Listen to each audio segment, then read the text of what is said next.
Good morning. We are live. It's time for Midweek Motivation Live. I am Patrick Lee, your host.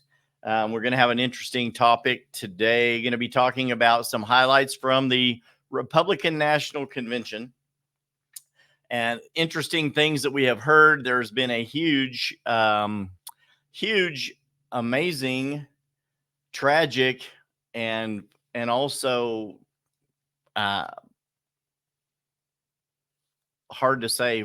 I'm at a loss for words, but also a wonderful, tragic, and wonderful turn of events over the last few days when it comes to politics. The things that they tell us not to talk about on a podcast, faith and religion and politics. And I love jumping right into the middle of all of them. People already tuning into the show today. Midweek Motivation Live, now found on all major podcast platforms. You can go to any place you go to consume your podcast platform or podcast content: Stitcher, Spotify, Apple iTunes, and many more. And then the show also gets uploaded to my YouTube channel, Midweek Motivation Live, with Patrick Lee, the YouTube channel. By this afternoon, that will be live there as well, and you can go back and watch the replay of that. If you watch Midweek Motivation Live on YouTube, be sure and subscribe to that channel. Our channel continues to grow, and click the notification bell as well. And then you can also go to www.patricklee.work. You can see that link scrolling across the bottom of the screen. That is my digital business card. If you have any interest in real estate, or buying, selling, or investing in real estate, or you have other topics that you would like to discuss, all of the links to all of my social media channels are in that link, as well as my contact information. People already tuning in to watch the show. Love that. Good morning, Sal. People already liking and loving the show as well. You know how this goes. We're going to dive into this. Is Donald Trump and the MAGA movement enough to save America? What kind of vision casting was given from the last 2 days, first 2 days of the Republican National Convention? And we're going to dive right into that as soon as we come back from this. Stay tuned.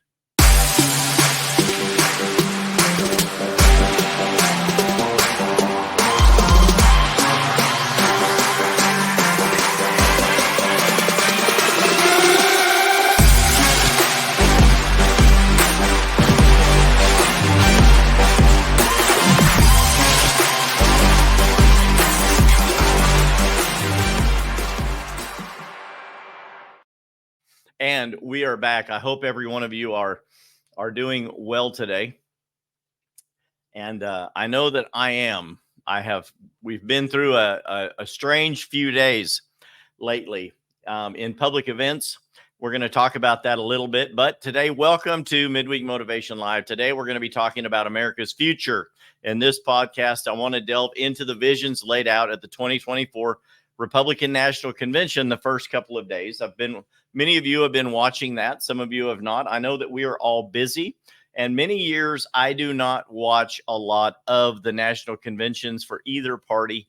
But now lately, I have started consuming this. For the last 8 years, especially, I have been consuming a lot more information and getting more involved in understanding what the inner workings of our government are, how clean some people are, how dirty some people are, the tactics and things that people do behind the scenes to tear down their opponent and to get a leg up and get their points across and follow their agendas, promote their agendas, better way to say that, both locally in my industry, in my city, and on a national level. We are understanding more and more and more what some of the motivations are behind politics.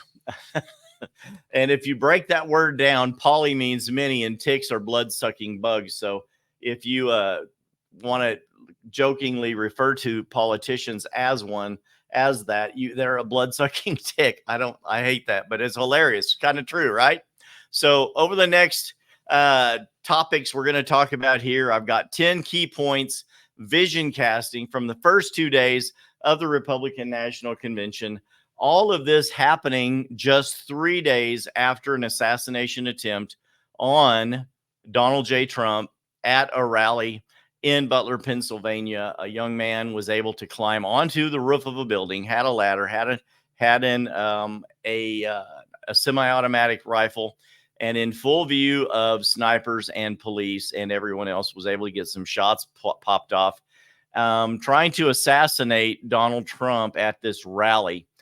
He was injured. Of course, many of you know, everyone should know by now, he was injured on the ear, a bullet. He turned his head miraculously at the right moment. The hand of God was on Donald Trump at that moment. He turned to look at a chart that he never looks at his rallies. He turned to reference his chart, and when he did, a bullet ripped through the top of his ear. He was injured, but was able to be tackled, removed from future harm, had his ear patched up, and was back, I believe, playing golf possibly the next day, and made it to the Republican National Convention. So we're going to talk about 10 key points that I have seen so far, vision casting, things that wonderful people have said about our nation, and I want to talk about those. You cannot, the question posed in the description of the show is Donald J. Trump and the MAGA movement enough to secure America's future? We're going to talk about some of the things that he talked about and many other political leaders talked about. P. Lee for city manager. I'm going for mayor and then president, brother. That's Cody. Love it. I'm drinking my morning kick today. I got to stay healthy at my age, which is a ripe young age of 60 years old. I drink morning kick by Chuck Norris from Roundhouse Provisions. You can look that up online. It's an amazing drink full of ashwagandha and collagen and lawn grass and pine needles and numerous other things that everyone needs to stay healthy.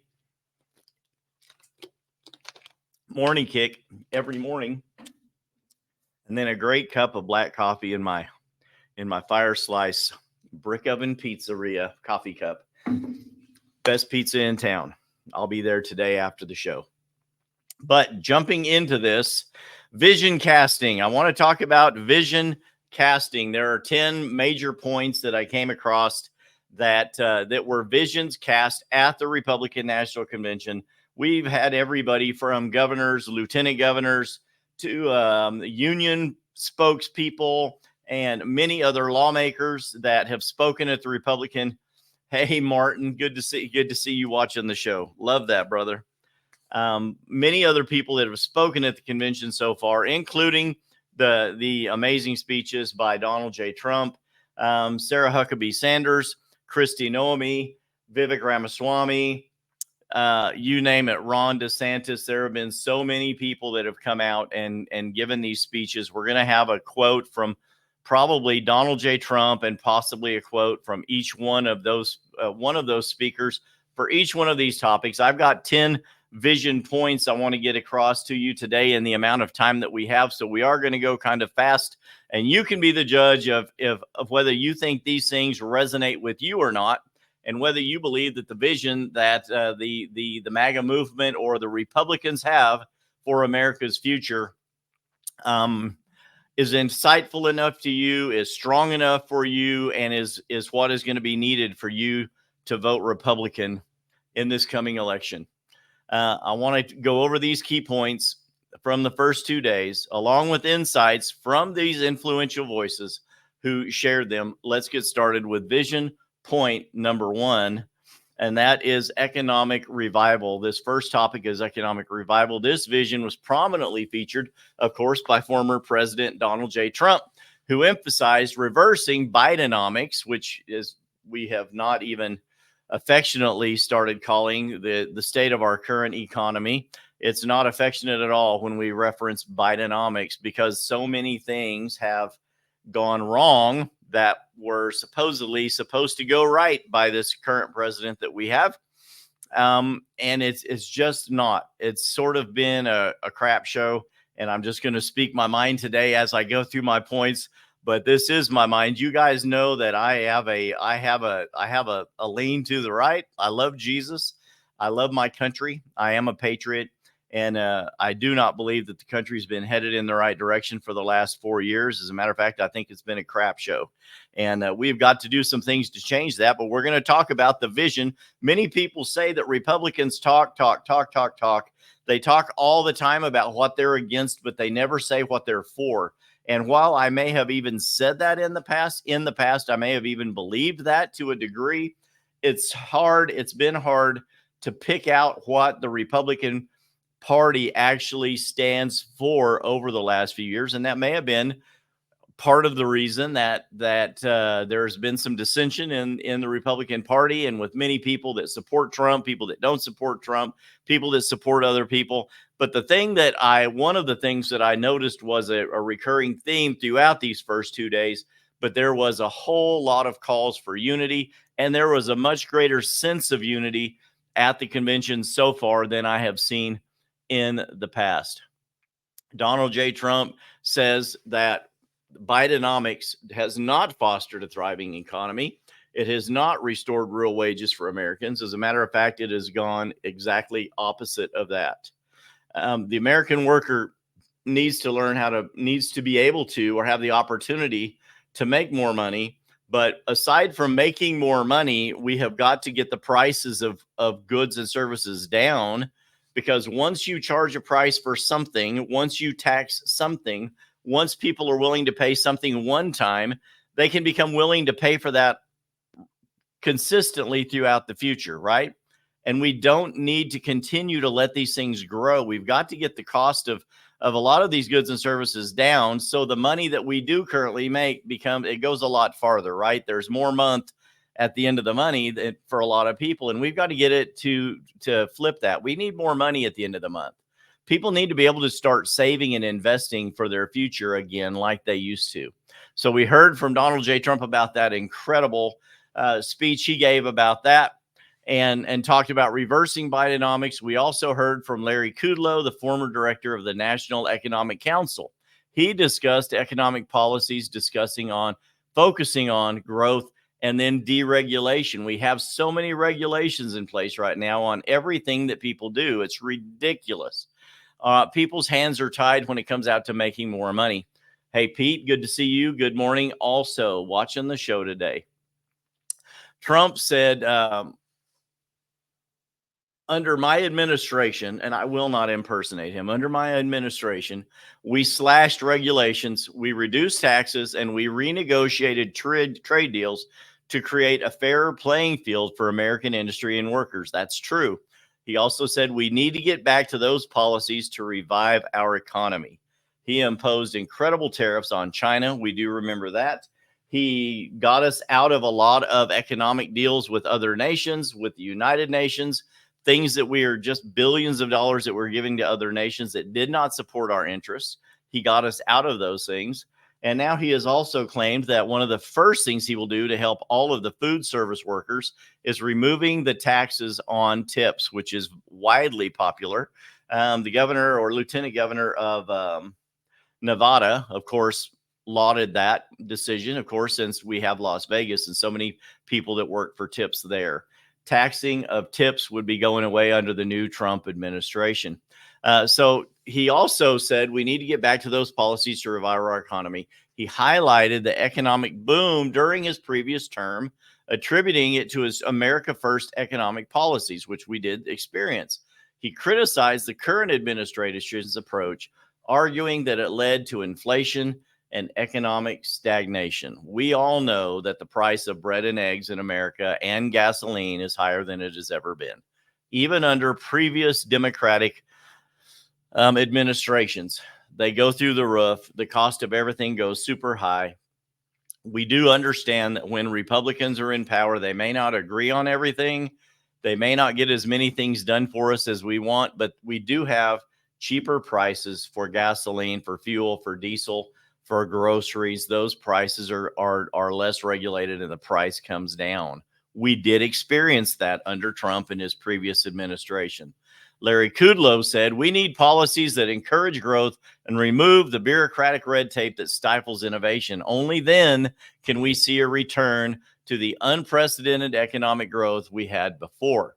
Kudlow reinforced Trump's message by emphasizing the need for deregulation and fair trade practices. Together, their speeches painted a vision of an America where the economy is booming and opportunities are abundant. Now, we live in the state of Texas, and I have tell people regularly, even in the current administration's mud pit that we are in, the state of Texas continues to have a booming economy. Amarillo, Texas has a great economy. We kind of create our own economy in Amarillo and in the state of Texas. I still think that Amarillo, Texas has one of the highest rates of business successes in the first 5 years, as opposed to other parts of the country where many businesses fail in the first 5 years. So I believe them when they say that those are the things that we need to do and the vision that they cast when it comes to economic revival. Number two, securing our borders. This has been a matter of much contention over the last couple of years, where millions of people, illegal aliens, have flooded our southern border. We have seen the caravans going on 4 miles. They have been shipped to all major sanctuary cities all around the nation, thankfully by Governor Greg Abbott and some others, to other cities. And we have illegal immigrants living in fancy hotels in these cities, in New York City.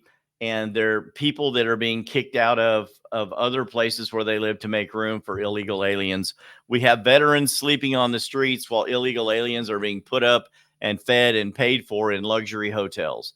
This is not right. And you know it, and I know it. We need to secure our borders. Under Donald Trump's previous administration, we started building a southern wall.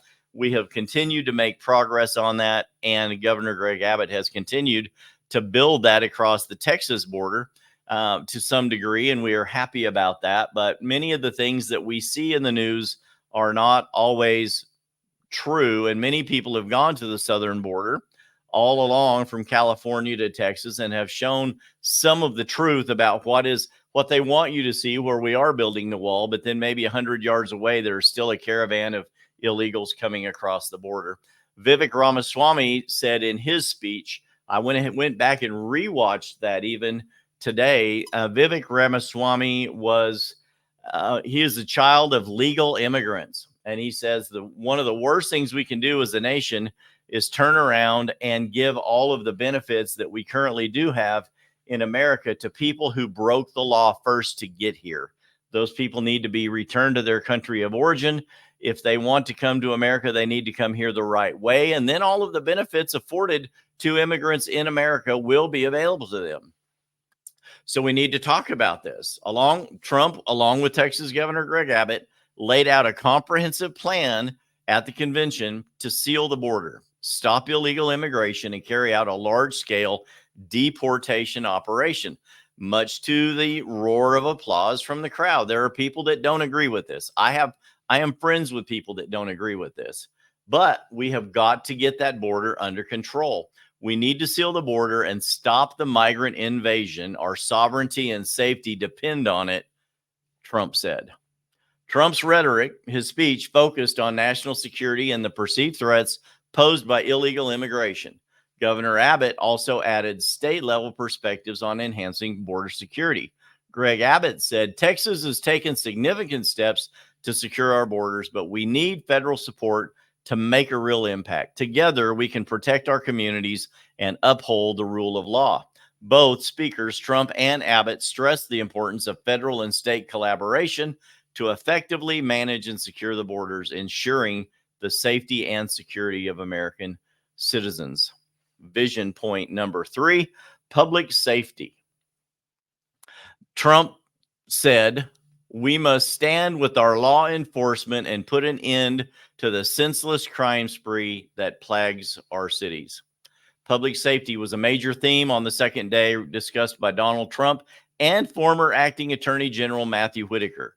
They addressed the need to support law enforcement, crack down on the drug cartels, and reduce gang violence. We see gang violence and drug cartels even here in Amarillo, Texas. It's incredible how much drug trafficking goes on here in this city, and gang violence we have even here. As safe as this city is, We see these all across our nation. Trump criticized current policies that he believes are soft on crime, arguing for stronger law enforcement support. Matthew Whitaker then reinforced this message, focusing on restoring law and order, one of the major key points of their speeches. Whitaker said, "Our communities deserve to feel safe. We need to empower our police and ensure they have the resources to do their jobs effectively." I believe that those speeches underscore a commitment to public safety and the rule of law, advocating for a robust response to crime and drug trafficking. What do y'all think about that? Let me know in the comments. Is safety, public safety, something that's important to you? If it's not, scroll on, go watch another podcast. I think it's pretty important to me. Vision point number 4, energy dependence. I know it seems like we're going through these a little quick. I've got 10 of them to get through, and we are already 2/3 of the way through the show. So it's a lot to get through, but I wanted you to have this information. It helps us all become more educated on what we're actually hearing from the Republican National Convention and from the people that we already have in power and the potential next president of the United States of America, Donald J. Trump. Energy independence is something that Donald talked about very much in his first administration, his first presidency. And the things that we found out then about our energy independence were incredible. We are consistently, ever since the Obama days, and even before that, we started, you guys heard of Solyndra. You remember about all of that. The government has given billions of dollars to companies to create wind farms, solar farms, all kinds of alternative energy. We now have people, we're buying batteries for these cars, and the batteries cost $10,000, and they're made by slaves in foreign countries, children down in mining pits, going down to dig for the materials and diving to the bottom of our ocean to dig up the materials used for these batteries. It costs so much more than what our fossil fuels cost us to produce and create right now. But we have found that in one instance, we have a oil field under the panhandle of Texas that through the fracking process, and there are some people that are for fracking and some that are against it, using the fracking process that was actually invented by an Amarillo person years ago. He invented fracking. He recently passed away, was a brilliant man, had multiple patents to his name. This oil field under the plains, North Plains and panhandle of Amarillo, Texas, holds enough oil to sustain the needs of the American people for over 1,000 years in this one oil field. It's incredible. Can't remember the name of it real right off the tip of my tongue, but you can Google it. Massive oil field under the panhandle of Texas, all the way from down near San Angelo, Texas, Midland, Odessa, all the way up here past Amarillo, east and west. Huge oil field. So many reserves that the current administration continues to buy energy from other nations that we don't need to be buying it from. We can be independent of all of that and not be beholden to them. Donald Trump says we will make America the dominant energy producer in the world by far under my next administration. Trump's vision includes expanding domestic energy production and rolling back restrictions on drilling, which he argues are necessary for economic growth and energy security. And I agree. Rick Perry even went on to say that energy independence is crucial for national security and economic stability. We need to unleash American energy potential. Perry echoed Trump's sentiments, emphasizing the importance of increasing our domestic production to achieve energy independence and reduce reliance on foreign energy sources. They need to be buying excess energy from us. We don't need to be buying it from them. And then next, and this is a very important one, this one goes all the way back to a lot of you that in the Reagan days, one of the things that Reagan was known for was increasing the strength of our military. And Donald Trump also says in this Vision Point 5 that a strong military is part of the vision moving forward in his next presidency. Let's talk about this theme of military strength that Trump and retired General Michael Flynn spoke about. Strengthening and modernizing the U.S. military to ensure it remains the most powerful in the world. Many of you will agree with me. Many of you will not. I think our military right now, as the mainstream media shows us, is a disgrace. Do I believe that everyone in the military is a disgrace? Absolutely not. I love our patriots and our heroes in the military, people that are fighting for us, for the safeties that we currently have. But we are given this picture of lesbians, homosexuals, transgender officers in the military. These grown men up there in a dress and a wig and makeup, claiming to be a 4 or 5-star general, the leaders of the military, and we have become the laughing stock of the other world nations. They look at us and say, "You're going to have a bunch of girly men come and fight your battles." I think that makes us an easy target to be invaded by another nation. Donald Trump said, "We will strengthen and modernize our military, making it the strongest and most powerful in the world." He highlighted the need for a robust military to defend national interests. General Flynn also added insights on military preparedness and modernization. We do not need a bunch of men out there pretending to be women, or women pretending to be men, pretending to know how to fight in a battle. Do I want leaders out there and fighters in our military wearing dresses and makeup out there? Wow. Don't get me going. I'm ready to go. We need strong men of valor like we used to have. The men, we just recently celebrated Independence Day. The men that fought for this nation to give us the right to be free, to exercise the freedoms that we have. The men that went and stormed the beaches on Normandy, the ones that were not afraid to jump out there and fight hand to hand and gun to gun against the enemies of our friendly nations. So many bad things would have happened in this world were it not for the fighting men and women of America. But we don't need men out there pretending to be women wanting to go fight our national wars. We need mighty men of valor. Trump highlighted the need for this, as did Michael Flynn. Michael Flynn said our military must be prepared for any threat. We need to modernize our forces. It's essential for maintaining global leadership. These speeches emphasize the importance of a strong military, just like we have had in the past, to safeguard America's position on the global stage and protect our interest. Seemingly, and the news has been telling us now for the last 3.5, 4 years, that everyone else, every other nation's interest is more important than American interests. And that is just not true.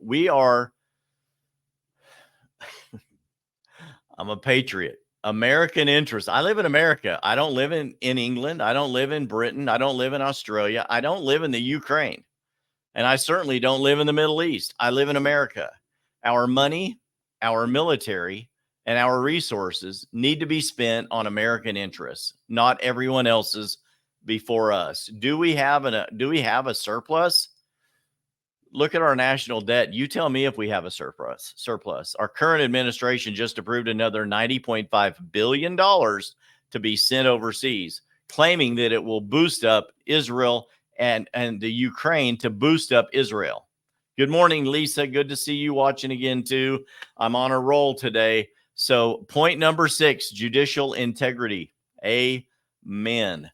We must have judicial integrity in our nation. And this has been evident, especially over the last 2 months, as we have seen some major rulings come down from the Supreme Court, overruling many decisions of lesser judges all across this country, attacking Donald Trump and other people in Republican leadership. Judicial integrity was discussed by Donald Trump and Senator Ted Cruz in their speeches.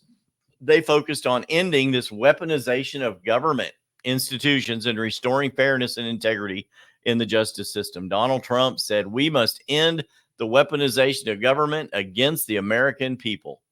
Trump and Cruz argued for reforms to ensure the justice system operates fairly and without political bias. Why is it so incredibly important to the left to just say, if you don't agree with me, we'll put you in jail. That doesn't make sense. That is not what freedom stands for. That is not the American way. Ted Cruz said, the American people deserve a justice system that's fair and impartial. We must restore integrity to our institutions. Their speech called for a return to the principles of justice and the rule of law, free from political interference. We must have law. A city without laws is doomed to fall. Point number 7, we only have a couple left here. Economic affordability. What in the world is that? Economic affordability really talks about policies aimed at reducing the cost of living and supporting American families, as we went back earlier into the previous topic of economic revival. We also need economic affordability, which is the other side of that.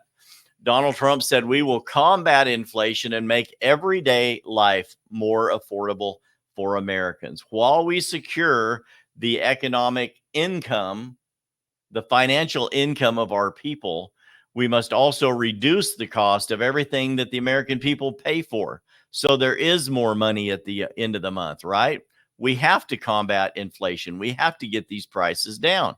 Trump proposed large tax cuts for workers and eliminating taxes on tips, like I said earlier, to increase disposable income for families. We have got to have more money at the end of the month. We have got to be able to set aside money for retirement, for our future, for the education of our children. That's another thing we need to talk about.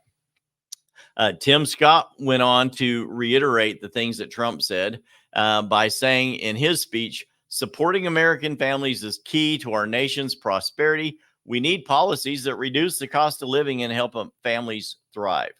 I was talking to some people just this week about how many times my wife and I go out to eat on a weekly basis now. And nearly everyone I've talked to in these conversations have the same comment. They say it's cheaper to go out to eat than it is to buy groceries and cook at home anymore. And the thing about that that's so crazy is, where were some of the best conversations had? Around the dinner table. Where was a lot of correction taking place? Around the dinner table, at home. Where was some of the most nourishment and loving conditioning given, and raising our children and establishing great relationships with our spouses? Around the dinner table, eating a meal cooked at home with the family, things that you grew or you could easily afford. A dozen large eggs used to be 99 cents. It's what, $4 now. A loaf of bread used to be 59 cents. Now it's $3.99. Are you kidding me right now? It's ridiculous how much it costs. And you go to the market and the meat market, and they tell you, well, hamburger meat's $3.99 a pound because of the drought. And we say, what drought? We live in the capital, the cattle capital of America, right here in Amarillo, Texas, and Fort Worth, Texas. And they tell us that there's a drought and there's a shortage of cows. So it costs 4 times as much for beef. Are you kidding me right now? And then you see the corn farmers and the wheat farmers and all the grain farmers being ran out of business. And then the chicken supply houses saying, well, now the government's telling us, well, it's bird flu and we're going to have to kill all of the chicken farms in America. I'm like, are you kidding me right now? They're trying to make everything they want it all to go away. So all we can do is rely on the government for everything. I watched a video last week of a dairy farm, and government regulated people. I mentioned this in a previous show. 2 of these very obese officers from the government had people emptying these trucks of their products, the milk, the bread, or not bread, but cheese and yogurt from this company, saying, well, it's not, it doesn't meet government standards because it doesn't have all of the crap in it that the government wants you to put in everything, all of the preservatives and the hormones and all of these other things that if you want to eat something natural or organic, the government is against that. We have got to get away from those policies and start supporting the American family, the American economy, and a lesser, a reduced price on all of these. We have, as Americans, we have the ability to do anything when we put our mind and our muscles to work, right? We have the ability to create everything we need, to have enough abundance for us to give to other people. We've talked about having operating out of your overflow in the past, all right? Our time, our energy, and our money, all of those things, you need to be allowing people to use up your overflow, but not dip into your main resource, right? And as Americans, those are the things that Trump was talking about, and Tim Scott was as well. America needs to come back to the point to where we have an abundance to be able to share with others, instead of giving everything away and becoming dependent upon the government, as opposed to the government being dependent upon us.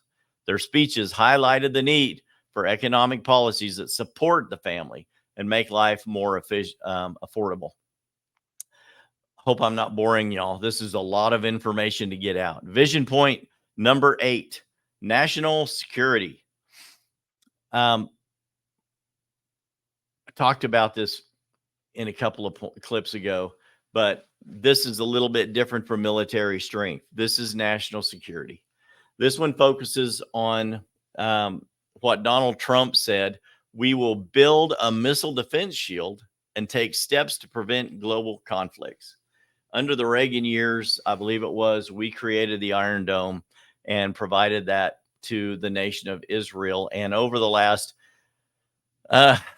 couple of decades, we have seen evidence of the Iron Dome in action, as so many other nations have launched rockets and missiles after Israel, and the Iron Dome has taken nearly all of them out in the air before they were ever able to land on Israeli soil. And Trump talks about having a defense shield like that, and even better for America. If someone does this happen to decide to push a button and fire missiles at America, our defense shield will take those missiles out in the air, in the atmosphere above our land, so that no missiles ever end up landing on American soil. Mike Pompeo also gave a speech and added insights on that as well. But along with that, Donald Trump said, we'll build a missile defense shield and take steps to prevent global conflicts. He said in his speech in the debate a couple of weeks ago, he goes, on day one, I will end the war in Ukraine. That's pretty strong, right? But preventing global conflicts is key on the vision of Trump and the MAGA movement that supports him. These are the reasons that people support Donald Trump, the kind of vision that he cast. We should never have allowed Russia to invade Ukraine. If Trump was the president, it wouldn't have happened, we believe. He emphasized the importance of strong national defense to protect against threats. And when you have a strong national military and strong national international presence, conflicts like this don't happen as often. We're not becoming the police of the world, right?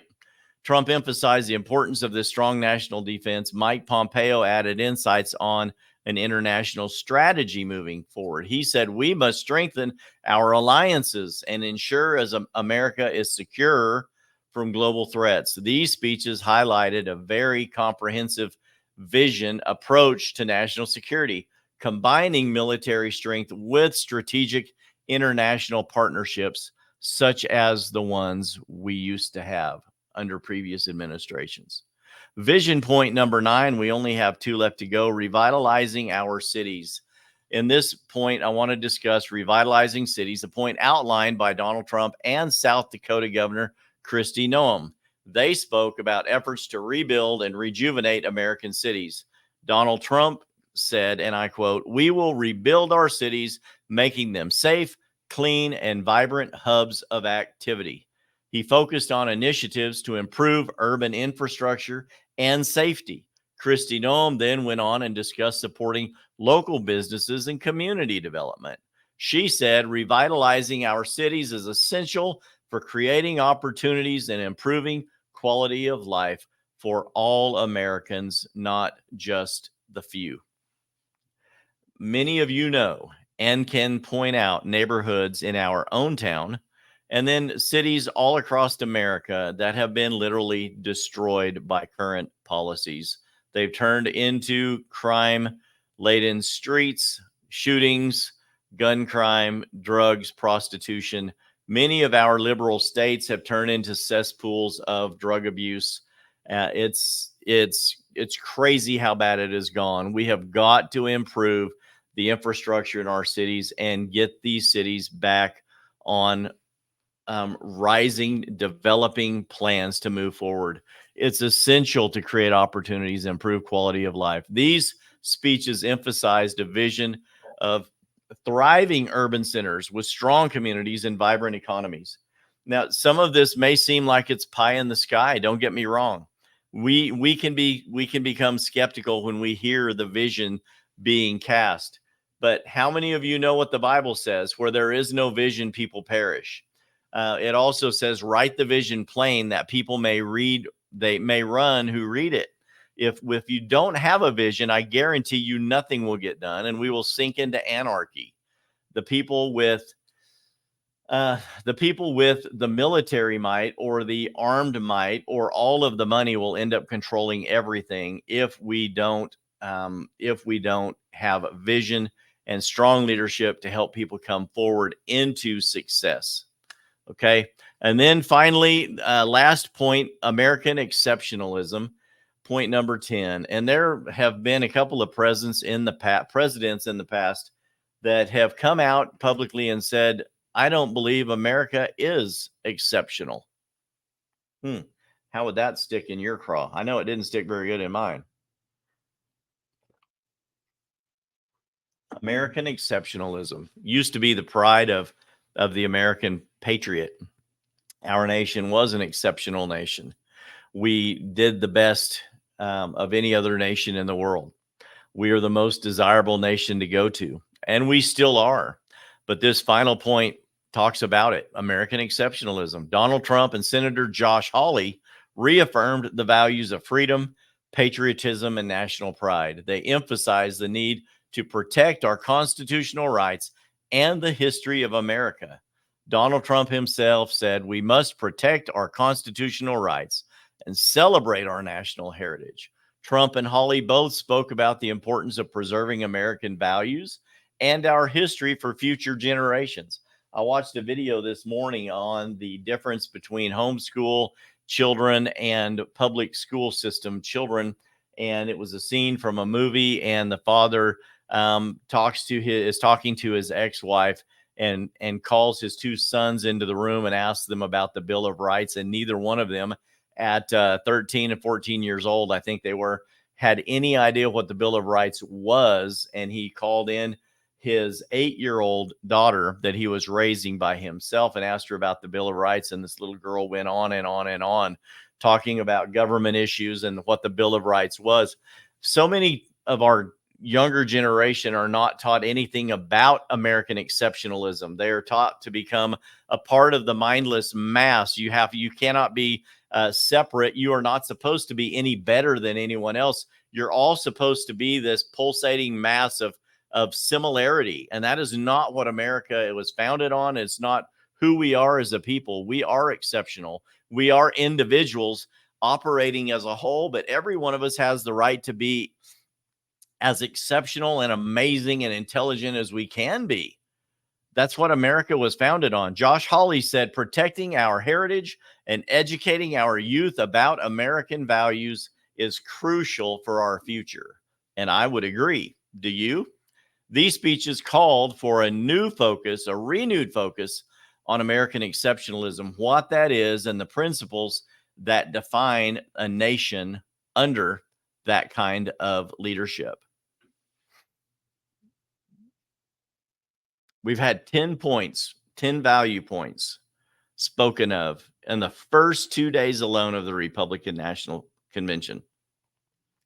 I would have to say that I'm jazzed. I'm excited. I am still a little bit cynical because people say a lot of things when caught up in the moment, when on stage in front of thousands of people.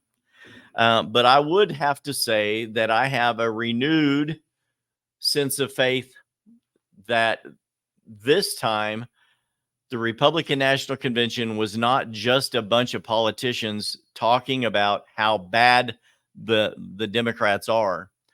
without casting any vision for what we should be doing. They actually came through, and instead of just bashing the other side, they cast some very good points, made some great points for casting vision for a renewed, re-energized, reinvigorated America. And these were the first 10 that I laid out to today. I hope these insights that were given by all of these senators and speakers and Donald Trump himself provide a clear vision of the future envisioned by the Republican Party. I'm hopefully optimistic. And I know you and I both know that politicians say a lot of things and they make a lot of promises. I have to say that I am more optimistic listening to those people the last couple of days at the National Convention, and would like to believe that we are on a track to a better future. Stay tuned, because I'll bring more of these back in the future when we talk about this as we get closer to the election. I'm the guy that's going to talk about it. Can Donald Trump save America? No. I've said this before. Donald Trump is not our savior. Jesus Christ is our savior. The third part of the Trinity, God the Father, God the Son, and God the Holy Spirit. The only hope for America is Jesus. Carmen said it so wonderfully 30 years ago. The only hope for America is Jesus. Amazing singer, songwriter, and performed it on the steps at the National Mall in Washington, D.C. A great song. The only hope for America is Jesus. Donald Trump claims to be a follower of Christ. He understands that he is our savior, not him, and that the Bible is God's holy word, and is very, very in tune with the fact that America needs our faith increased, not just more Donald J. Trump. Something else I want to point out that I did notice at the Republican National Convention, after the shot was taken, the shots were taken at him, and the shooter was terminated. He had a little bit of a different demeanor. He's more happy, but he's more grateful. I think he was truly glad to be alive. He understands that God protected him, and that he has an incredible charge for him to come back to reshape America, to do his best with good counsel to bring America back to a place of a stronger military, of more of a sense of faith and family, a stronger economy, American exceptionalism coming back into the future. And like I said, I am eagerly optimistic that all of these things can come to pass, even if half of what they say can be done in the next 4 years. That at least it is better than where we have been. The sense of Satanism and depravity and witchcraft we have been operating in for the last 3.5 years has been sickening to me, and I believe that it has been to you as well. Donald Trump knows he can't save America, but he's going to give it the old college try, and I believe that he deserves a chance. I think that he is a different man than he was the first time. And you guys know me.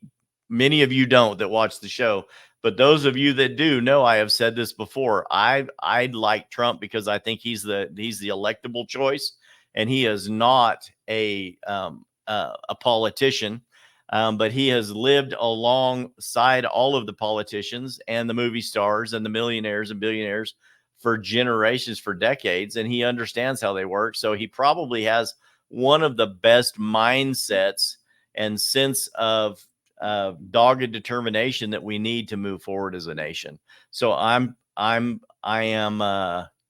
eagerly optimistic that these points, this vision that they cast, is a great way for us to move forward. So stay tuned. In the future, we'll have more episodes where we talk about this a little deeper, maybe policies and proposals that are set forth after Trump is elected.